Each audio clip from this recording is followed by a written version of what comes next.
You are listening to Business Heroine Radio for the entrepreneur who says she will and does. Join the Business Heroine community today at businessheroinemagazine.com. And now, tune into the show. Welcome. I'm Ann Perry, founder of Business Heroine, and I have an amazing special guest for you today. We have Andrrea Hess on the line. Hi, Andrea. Hi, how are you? I am so fantastic, and I'm really excited to have you here. So I had the pleasure of meeting Andrea a few months ago at a retreat that she hosted in Arizona, and it was just so amazing. So let me tell you a little bit about her, and then we'll jump right into the juicy conversation. But Andrea is a financial psychic, business mentor, spiritual teacher, and the creator of Soul Realignment, which is an intuitive healing modality focused on reading and clearing the Akashic Records. And she's trained over 1,000 practitioners in more than 40 countries worldwide in her work. So for the past 6 years, Andrea has been helping coaches, healers, psychics, and experts create a financially abundant business that's an expression of who they truly are at soul level. And she took her own business to 7 figures in 2014. Woohoo! So yeah, it was a woo-hoo. Yeah, super exciting. So thank you so much for joining us, Andrea. And I kind of want to start with just your story. You started as a psychic, or you started as a massage therapist, and then it evolved into business? Like, tell us what happened there.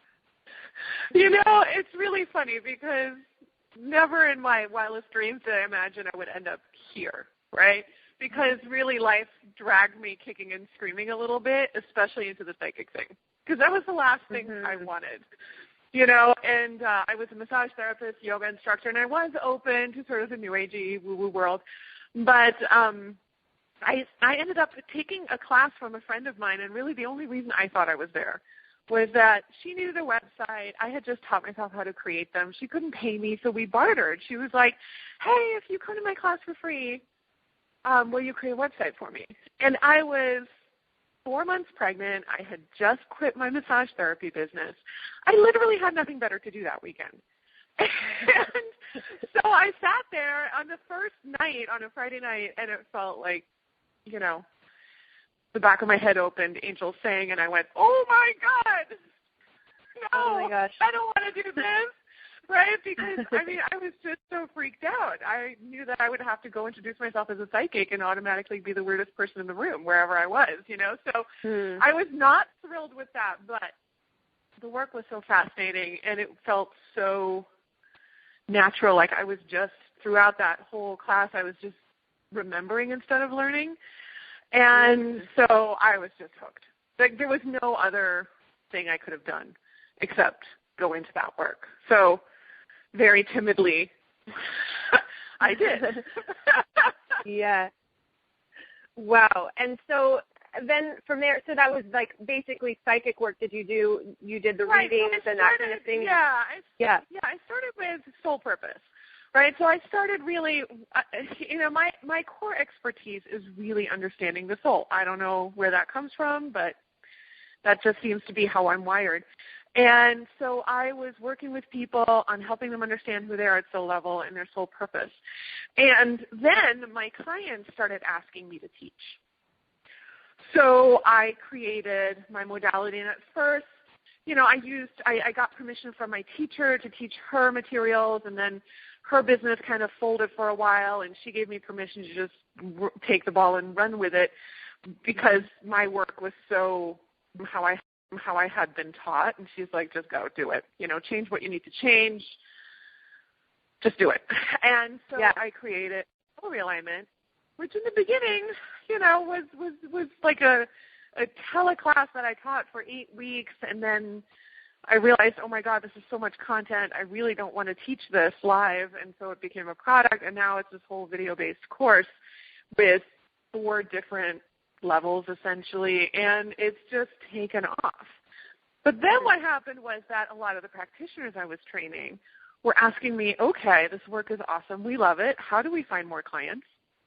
And all of my readings about soul purpose started attracting entrepreneurs. And the questions more and more started to be about money. And it was really interesting because I had been somewhat unconsciously competent on the marketing side. Like, I didn't know that it was not normal for psychics to just go create a six-figure business. And so I kind of had to rewind a little bit and learn a little bit that what I'd done wasn't necessarily, why it had worked. And so there came this whole study of looking at how people are made to be in business, because there is no formula. It just so happens that I'm really designed for an online business, and that's where I started, because when I started my business, I had just had my baby. I took my training when I was pregnant. I had my first paying client 2 weeks after she was born. So my business is always as old as my daughter is. Oh, I love that. And, I don't really remember the first year, to be honest. I was just too tired. But, it just really made me look at, okay, well, why does one thing work for one client and another thing, and the same thing doesn't work for the next person? What is it about how they're made that creates such different results? And I think in the business coaching world, this is often what we bang our head up against, right? People want to give quite frankly, people want a formula or a system, something proven where they can just implement step by step. Well, I think we all know that 10% of people will get a result, and the other 90 will get some result, but a lot of people won't get any result. And there's a reason for that.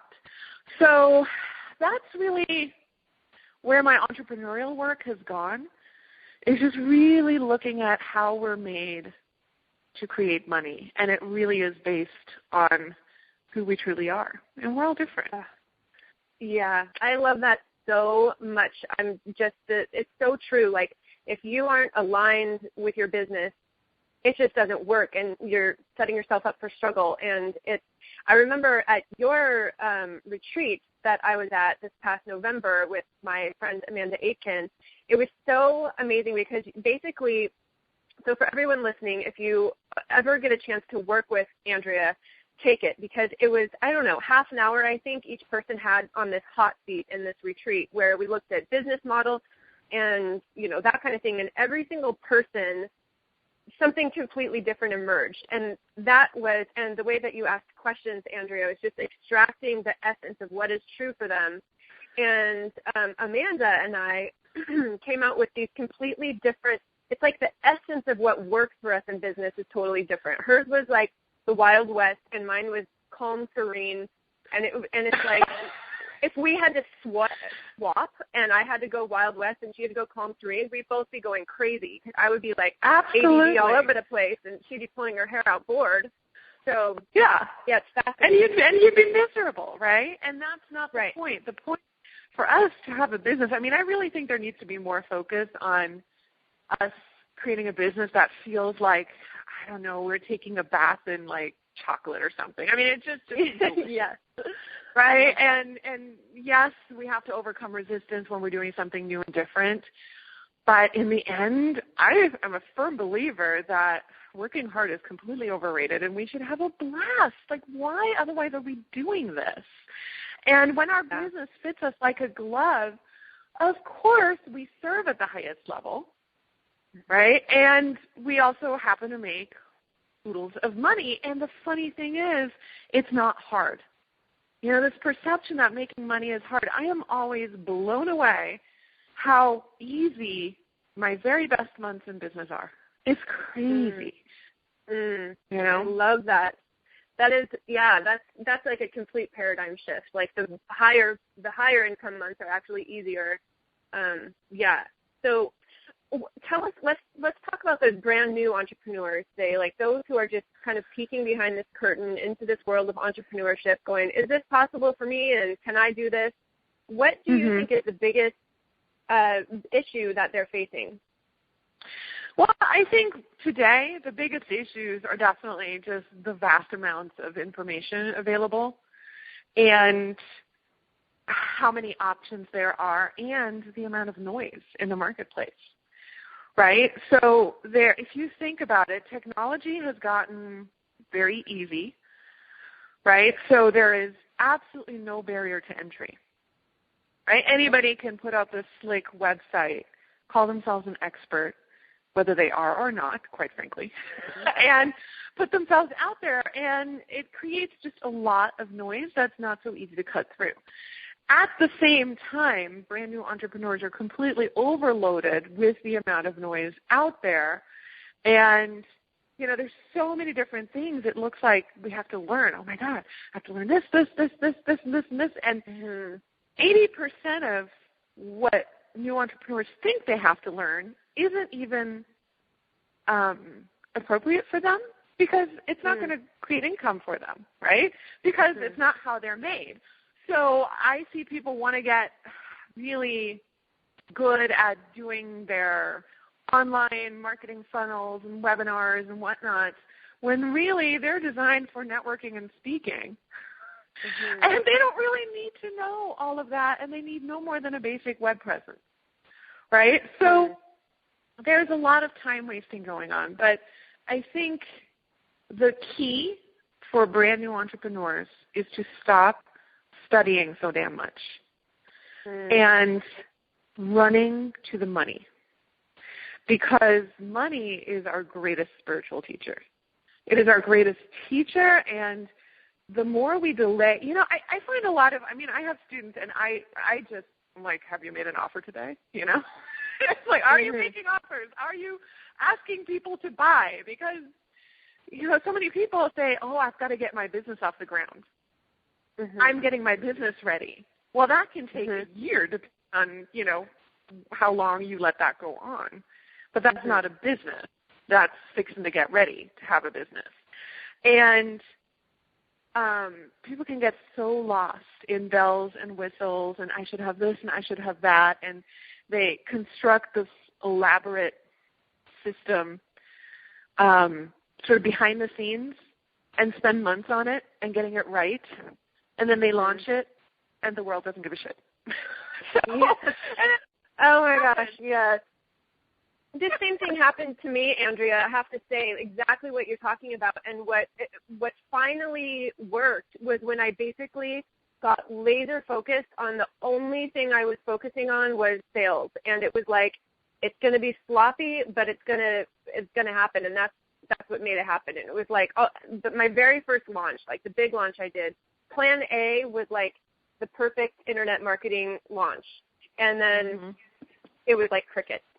And then, so I had a plan B, which was, okay, I'm going to personally follow up with people. And then that sort of, or no, I had a plan B, which was another, like, I don't know, webinar series kind of thing. So then that was like, okay, a couple people. And then finally it was personal follow-up and getting on the phone and having courageous conversations.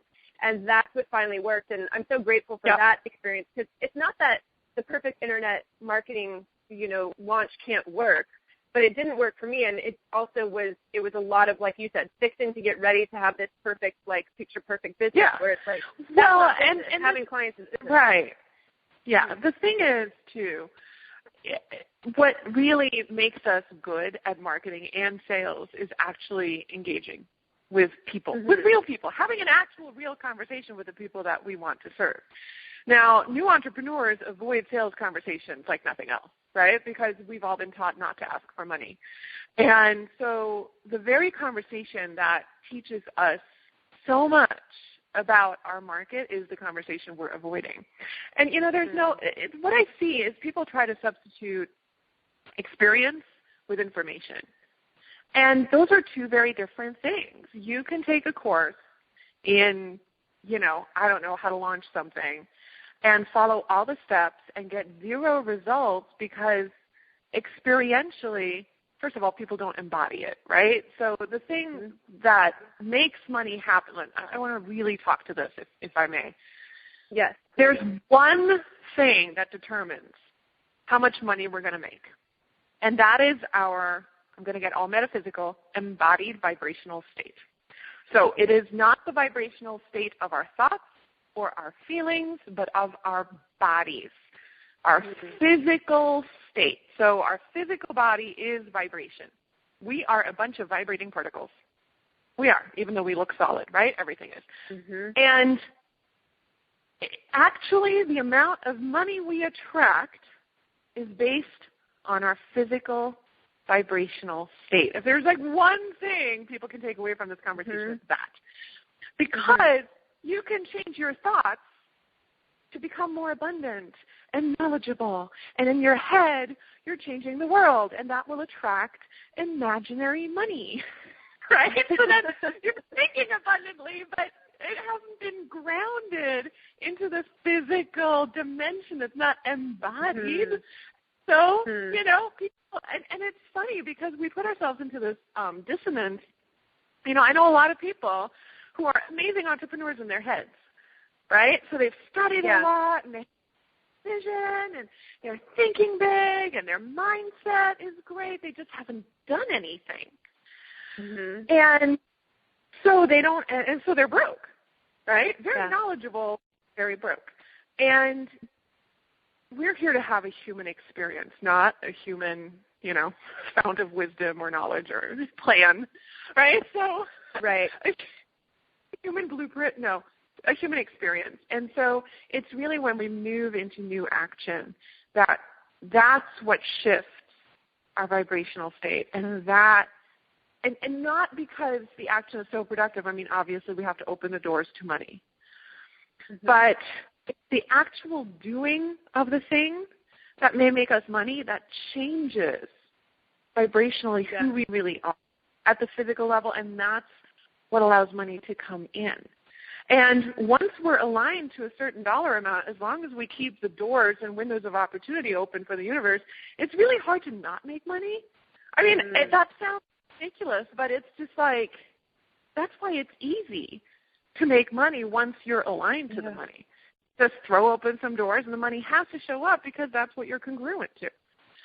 But information for experience. Sorry, go ahead. I'm just over here getting really excited. Go ahead. I don't want to cut you off. No. I mean, that was my point, right? Information is not a substitute for experience. And sitting at a computer taking a course may shift us at the level of mind, and we have these aha moments and realizations, and a lot of people stay right there. That's not transformation. And we have to do something. I just love the way that this distinction that you're making, and you're speaking, I have to say, you're speaking to me. Like, I've spent, I don't know, 5 or so years in this, like, I was very smart, and I had all these really brilliant ideas, and I was, like, planning this whole huge business model, and the whole thing was awesome. But it was really having those, you know, picking up the phone and having those courageous phone calls that changed everything. And you're right, it went from, like, this thing that felt like this impossible, mysterious thing to just easy and like natural, really. And so I just want to highlight what you said is the key to actually embodying. So it's the embodied vibrational state that attracts money, and the way that you affect your embodied vibrational state is by taking new action. Is that? You got it. Exactly. And it sounds so easy. Now, our minds like to keep us where we are, so our minds often give us the runaround, right? It's wonderful how our minds do that. It's like, oh, this, you know, I love it when people get inspired and motivated. My whole thing is like, you know, inspiration and motivation wears off really hard, really fast, because then resistance kicks in, and suddenly we're like, oh, now I'm confused, or I go blank, or I'm not motivated anymore. Well, maybe that's not my path. You know, and then if we get through all of that, then we go into fear and self-doubt and confusion. So it's kind of funny because when we say, well, you have to shift your vibrational state to action, you know, I say that all the time, and people nod and go, oh, yeah, of course, right? And then they're like, I know what my new action is. I'll take another class. And it's like, no. Right. So what would be a couple examples of new actions that one could take? And I know it's probably different for everybody based on what I witnessed at your retreat in person, but what kind of starting point can we offer for the listeners here? Oh, gosh. You know, I mean, as a starting point, it's always engaging with actual people. Now, I don't care who we are at Soul Level, if we're brand new starting a business, it really is helpful to go out and talk to people about what we do. And I'm not necessarily a big fan of formal business networking. I like social networking. You know, where you're just out and actually talking to normal people and saying the words, I'm a financial psychic, or whatever it is that you're doing, and seeing how it lands, and talking to people who are your prospects and having those conversations so that you're really engaging. And then I think, you know, your example is perfect, because I think uttering the words, that will be $3,000, what do you think? Is very transformational, right? When we actually ask from me and allow ourselves to receive it. But, you know, it just so depends. I think every time we engage, when we put ourselves out there, if we've never done a speaking engagement and we actually pick up the phone and call to get ourselves booked, right? Going to a networking event, introducing ourselves as what it is that we do. Even putting ourselves out there on social media, if that's what's congruent. Right? Because God knows not everybody is made to be an internet marketer. Internet marketing is really, really hard. There is a specific set of soul level attributes that make that work. And it's really not for everybody. And it's so funny how that's become such a focus, because everyone wants a laptop lifestyle. But the thing is, people were becoming millionaires long before the internet came along. So there's plenty of business to be done other ways, right? So yeah, and I think with the internet too. Oh, go ahead. Well, I was just going to say a really great exercise for people to do is just look at what business actions you're doing and write them all down every day for 5 days. Write down every business action, and then look at whether you're doing anything different, because we fool ourselves a lot. And then try changing things. Yeah. Yeah, that's brilliant. To actually look on a piece of paper at what it is that you've been doing and like, okay, if I'm doing the same thing every day and it's generating these results, then what do I need to do differently to generate these results? Exactly. Most of us spend about 90% of the time doing the same things over and over. Maybe more.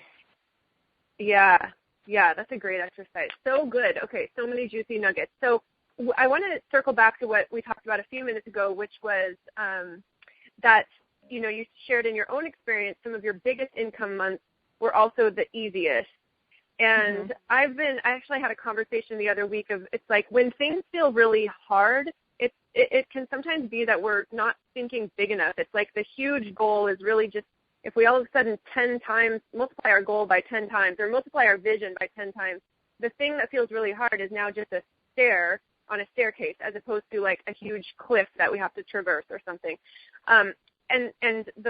When we think in leverage terms, it's like the less we work, the more we earn. There's something in there that's like mind-blowing magical. And I'm curious from your perspective, what is it that has your biggest income? Why are your biggest income months the easiest? Is it leverage? Is it the vibrational state? You know what? It's definitely leverage, but it's mostly alignment, right? When I'm really congruent to who I am and to what I really want. So, for example, last month, I did like 170K in sales, and it was a good month. Actually, I beat my former best this month, and to be honest, it was ridiculously easy because I did a launch, I ran a webinar, and I will say that I created that webinar over a year ago and to launch the same program. So I just ran it again and offered it to my list and enrolled a bunch of people into that year-long program that has the retreats where you came as a guest. And so that was a $3,500 offer. And then 2 people came to me for coaching. I don't generally advertise for private clients just because I don't take very many. I'm very leveraged online, so I only work with maybe 4 or 5 private clients at any one time. And I had just wrapped up with a client. She needed to take a break.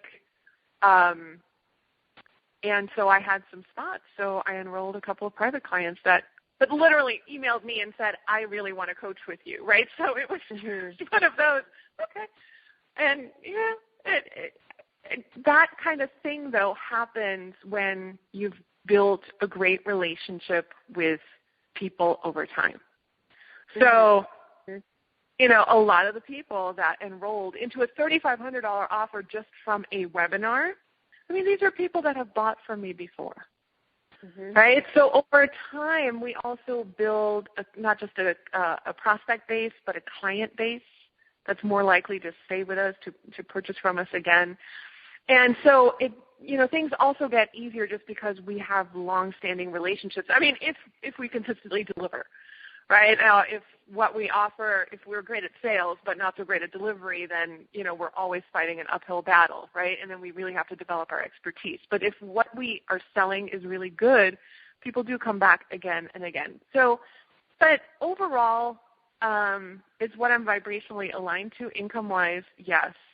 But it also is exactly how I'm made. Very leveraged, not a whole lot of interaction. I'm a hermit by nature. That's just how I am. And people that I really wanted to work with and work that I really wanted to do. Because I know that if I'm not fully on board with myself, I can't sell anything. I so often have concerns about our offers, right, where we're like, well, I want 5 clients because I want the money, but then we also don't really want 5 clients because we'd be so busy we wouldn't have a life anymore.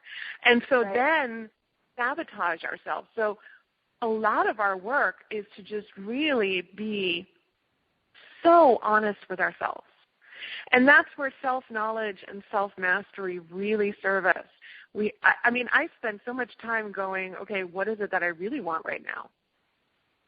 Because when I can tune into that, everything gets easy. There's always That's a great question. Yeah.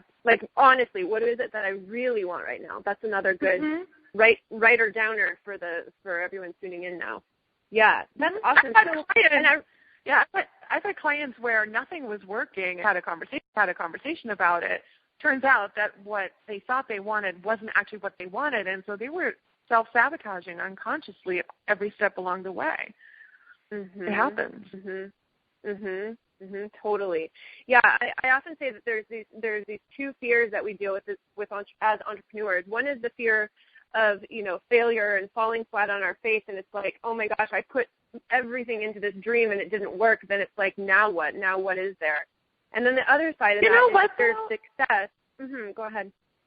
You know what, though? That, to me, says too much preparation, not enough evidence, right? Because I don't think we should put 3 months' worth of work into some dream, get down to our last dollar where, oh, my God, now it has to work or I can't pay my mortgage. If we put ourselves into that position, then we haven't done it properly, quite frankly. Because, we have to build evidence along the way. Yeah, definitely. Or even on a chronic level, though, speaking from my own experience, it's kind of like, when you feel like you're doing everything in your power, and actually, it is true what you just said, because I was actually in a situation where I was like, if this doesn't work, I am seriously ready to walk downtown and get a job at a restaurant and why can't that just be my life? Why can't that be all I want? So, but the other fear on the flip side of the coin is what you were speaking to too, is on a fear of success on some level, and that's if it's not aligned. It's then all of a sudden I'm stuck with this thing, especially if we're flitterblamed entrepreneurs with shiny things and then it's if that works and then I'm stuck in it, well, then that's going to kind of suck too. 2012, I did $750K, right? Because I had followed expert advice and I did some large live events. And I had a lot of clients. And my calendar was so full. There were the marketing cycles for large events where you put 100, 120 people at least or more into a room are long marketing cycles. It is your life for 5 to 6 months. And I am not a planner. I like to be spontaneous. I mean, I literally sit there and go, how shall I make money this month, right? And that is not something I advocate for everybody, but I'm made that way. So I don't tell my clients to do that, but I really over time have learned that that's how I operate. So I was miserable.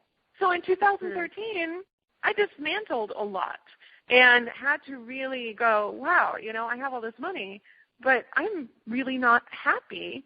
And what do I need to do differently? So I actually took a pay cut. I made like $650 in 2013 because I really needed to course correct because I knew otherwise I would hate my life so much that I was going to sabotage in a big way. So we have to, but there's always a way to love our life and be as successful as we want.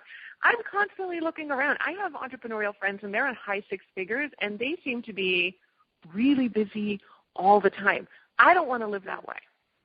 So I don't. And I don't think I work more than 25 hours a week, really. I like to keep my appointments to a minimum. And in 2013, I actually wanted to whittle it down to 6 phone calls a month, which I did. So I ran my business in 6 phone calls a month, and then I got really bored. So then I ramped it up again. But it's amazing what we can do. It's all available, with just a little bit of imagination and, like you said, the willingness to take a risk and fall on our face. But generally, if I just listen to what I really want, it pans out really well. I love that.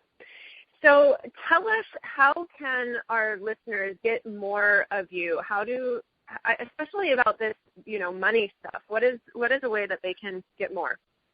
Yeah, so I have thank you. I have a video training called the Conscious Money Breakthrough Method. And it is not short, so I just want people to know this is real content, real training.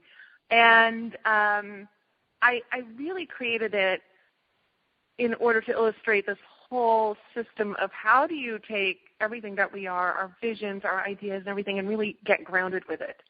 And where are the pitfalls? Where do we get stuck along the way, and how do we avoid all of that? So it is not light and fluffy. It's a real training, and it's not short, right? So you got to be willing to invest 20 or 30 minutes in watching these videos, but it is a fantastic training, and it's on empoweredsoul.com/classes/breakthrough. I'm sure you'll have a link somewhere, but /classes.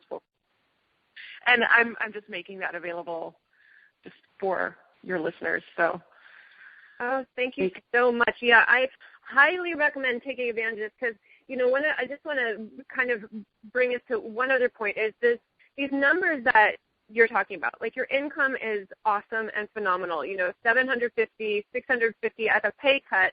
Most people are like going, a pay cut to $650, and then for me, breaking through to, because I only like it to go up. I like yeah. That's true. That is $100,000 less. That's true. That's a lot of money. So, and then breaking through to 7 figures. So I guess what I want to ask is, what I want to suggest for the listeners is really take seriously this Conscious Money Breakthrough training. And if Andrea is giving that for free, it's like I can't see any reason why not to do that. But I'm curious, just any last wisdom you have to share, Andrea, about for the new entrepreneurs who 6 figures right now is the dream. Like 6 figures is the dream. 7 figures sounds like almost like sprockets are flying out of. No, I got it. Yeah. So it's really important to start where you are, and there are thresholds, and you really want to honor where you are. Vibrationally, it's very hard for us to more than quadruple our income within a year. Our vibrational state only stretches so far. Now, that should not be disappointing. If you're making $1,000 in your business, shoot for 5. $5,000 a month is a threshold. The next one is 10, and then it's 20, and then usually it's like 50, right? And so the dollar amounts get bigger, but the elasticity of our vibrational state only stretches so far. So that's one thing. The other thing is, don't look for tiny incremental movements. So you're never going to make $1,000 a month, $1,200, $1,500, 1,700, 1,800. It doesn't go that way. We're not talking little baby steps. Usually what happens is we take a leap. Now, if you try to leap from $1,000 a month to 10, you may make it once, but then you won't be making any money for 6 months because you stretched too far. And like an elastic band, boom, you like contracted, right? And I see that happen a lot with people who have one big breakthrough month, and then they don't make any more money for like the next 6 months and wonder what the heck happened. They stretched too far.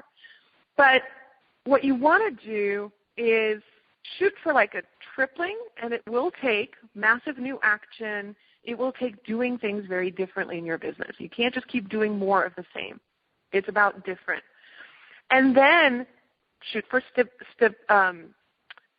stability and shoot for sustainability. So if you're going from 1K to 5K a month, sit there for a while. Get comfortable in that income level for a few months. Make sure you're sustainable at that level, because taking extraordinary action will get us to a new income level, but then we have to figure out how to build infrastructure to make that income level sustainable. And then once it's sustainable, boom, then we can go for our next push and double, right? And again, that's going to take us out of our comfort zone into extraordinary new action for a while, and then again, we have to work on sustainability. So it is a series of small leaps where you're looking to double or triple, maybe quadruple on the outside, but that's really, really uncomfortable. As an experience, I don't really recommend it. I mean, I tripled in 1 year, and it really wasn't pleasant, I have to say. So, and then shoot for stabilization. Shoot for that sustainability for a while, right? Because the thing that gets us a breakthrough month is not the same as what gets us into sort of a sustainable, more leveraged way of creating that same income where things get easy. Because there's really only so much work we can do. Yeah, I love it. So wise. So highlighting just 2 key points that popped out for me was, one, it's not about doing the same thing more. It's about doing something differently, doing things differently. Mm-hmm. And then the other thing is about, or I guess 2 more. One is it's not about incremental little bits at a time. It's about the chunks, like the jumping, the doubling or tripling. And then the last part that you shared, which is actually, I really want to point this out. You said, when you quadruple or when you tripled, it was really uncomfortable. If you quadruple, it's like you're really stretching yourself. The experience of it is not actually enjoyable to your being on some level. And so it's kind of like, what that says to me is, let's all take a moment to really appreciate exactly where we are now, because we can look down the road and wish for something bigger. But if, it's not meant to happen, like it's not meant to land in a windfall like all of a sudden. That's what happens when people win the lottery and then they destroy their lives. So exactly. Yeah, exactly. So, awesome. Oh, so much wisdom. I could talk to you for another 20 hours. Great. This is so fun. And I probably would if you let me, Yeah. I'm just here in my business bathtub filled with chocolate this is what the juice is for me right here. Awesome. Well, thank you so much, Andrea. Thank you, everybody, for tuning in. I hope that you enjoyed this conversation as much as I did. And be sure to get that Conscious Money Breakthrough training, and we'll have the link in the Business Heroine article, so you can just click right to it. And, yeah, thanks again, Andrea. It's such a pleasure. Thank you for having me. This was a great fun. Thank you so much. Yes. All right. Bye, everybody. See you next time. You have been listening to Business Heroine Radio for the entrepreneur who says she will and does. We hope you enjoyed the show. Be sure to check out what's new at businessheroinemagazine.com today.